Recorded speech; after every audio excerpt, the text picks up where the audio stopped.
Your screens in some cases will look a little different than my screens because I have the instructor screens, but this is the basic lobby that I see when I log in.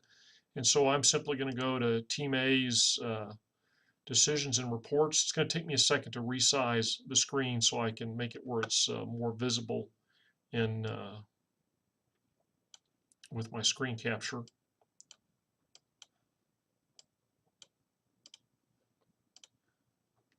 Well, we're struggling here more than a little bit. Here we go.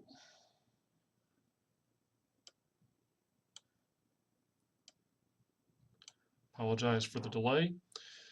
So here's the corporate social responsibility slide, or it is the first screen that comes up. You can see very simple sorts of decisions. Notice over in this part, you're going to commonly see the financial returns or your financial results, earnings per share, return on equity, credit rating, and image rating, and it'll always tell you what the investor expectations are. You'll see as I fiddle with this, it makes some changes, but like I said, I don't want you to just get into a clicking mindset. Next screen is the branded sales forecast. This, I've already talked about how important this screen is. Let me show you just something very quickly about how powerful what you put in here can be. So right now you can see that my earnings per share is $2.66, and in North America it's forecasting that I'm going to sell 1.4 million shoes.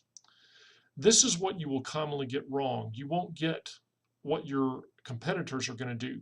You can go through and you can change wholesale price, all these different elements for what your competitors can do. And to be honest, usually the teams that perform the best have a way where they very accurately fingerprint what their competitors do. But I wanted to show you what happens if I assume, for example, that the competition gets 10% tougher. You can see just by changing that one button, I took my sales forecast from 1.4 million shoes to 1 million shoes, and my earnings per share went from $2.66 down to $2.22. So these are all very big things. Now, let's say that I take my price and I take it down to $40 in North America. Now it says I've got that demand back to 1.3, just under 1.4 million shoes, but notice that my earnings per share went further down. You're going to see I'm going to leave this in here and I'm going to progress through the screens and I'm going to show you something because this little key is there. It says the proposed SQ rating you've entered for North America does not match the 4-star rating based on your warehouse. You're going to see these little warnings pop up, and what you simply need to say is, I'm not done yet. Okay, this is why it sometimes takes a couple of factors, a couple of passes through your screens. Next is plant capacity. You're going to find these upgrade options, which it tells you how expensive they are very, very expensive, but they're very important in generating fit in your value chain. This is where you can purchase used capacity. This is also where you can build capacity onto your plants. Branded production, this is where I go in and start making the shoe. So for example, it says right now that I'm running a 4-star shoe. But if I take my styling features up to $16,000, notice it changes to a 5-star shoe. So these are the sorts of things that you're going to be playing with. And you remember my advice, you want to, once you pick the shoe that you intend to sell, you want to make sure you build it. And again, this is where you can't just click, click, click, click, because if I forecast a change to the 5-star shoe, I need to then go in and actually make that change into my production. Next is distribution. And again, logistics is very important. There's import tariffs that are a little different that are posted in the book, and that's why you have to pay attention to the tariffs. It's something that I play with a little bit, and I'll talk about that during the practice round some more. But you've got to decide which regions you ship your shoes to, and believe it or not, a lot of people get this wrong or don't optimize it. Internet marketing, relatively few choices to make, simply price and the number of models offered and whether you're going to offer free shipping. But remember the idea of channel conflict. If you price your internet shoes too low, less than 140% above the wholesale price you're selling them to the retailers, it's going to negatively affect your retail demand.